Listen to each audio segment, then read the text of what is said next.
თბილისში თურმე შეგიძლია შეუკვეთო ნარკოტიკი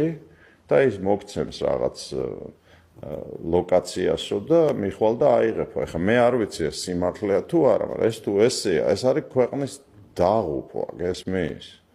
და წელიწადში 400-დან 500 კაცამდეო თავს იკლავსო საქართველოში ოფიციალური სტატისტიკა ვნახე 1-2 წლის წინ 495 კაცი იყო, და არის აი 2-3 წლის წინ სანამ ავადი გავხდებოდი და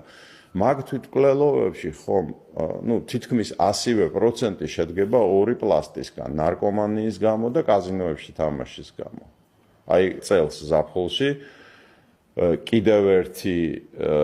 ტრაგედია მოხდა კიკეთში, იმიტომ რომ კიკეთი რაც თბილისს შეუერთეს, ეს ავტობუსები ხო დადის საქალაქო და ეს საწყალე თვითმკვლელები ესე შვებიან თურმე ჯდებიან ავტობუსში ბოლო გაჩერებამდე ადიან, რომ ბუნებაში გავიდნენ, ეგეც